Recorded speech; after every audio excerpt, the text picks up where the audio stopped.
ગુજરાતના અગ્રીમ અખબારોમાં આપની કોઈ પણ પ્રકારની જાહેરાત આપવા માટે સંપર્ક કરો.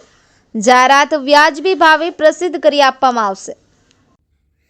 વડોદરાથી વડોદરા શહેરના કલ્યાણનગર વિસ્તારમાં જુગાર રમતા 8 શકુનીઓને પોલીસે ઝડપી પાડી પોલીસ આરોપીઓ પાસેથી 55,090નો મુદ્દામાલ કબજે કર્યો છે. વડોદરાના કલ્યાણનગર વિસ્તારમાં જુગાર રમતા 8 જુગારીઓને પોલીસે ઝડપી પાડતા જુગાર રમતા જુગારીઓમાં ફફડાટ વ્યાપી જવા પામ્યો છે.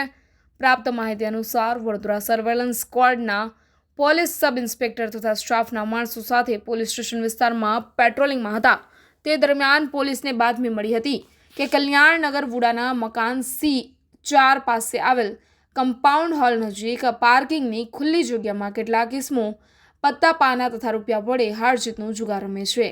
જે બાતમીવાળી જગ્યાએ પોલીસે રાઇડ કરતા કમ્પાઉન્ડ હોલ નજીક પાર્કિંગની ખુલ્લી જગ્યામાં ગોળ કુંડાણું વળી પત્તા પાના વડે રૂપિયાનો હાર જીતનો જુગાર રમાડતા 8 ઇસમો પોલીસે ઝડપી પાડ્યા હતા. પોલીસે આરોપીઓ પાસેથી કુલ કિંમત રૂપિયા 55,090નો મુદ્દામાલ કબજે કરી કાયદેસરની કાર્યવાહી કરી હતી. બ્યુરો રિપોર્ટ કરજણ સંદેશ ન્યૂઝ વડોદરા.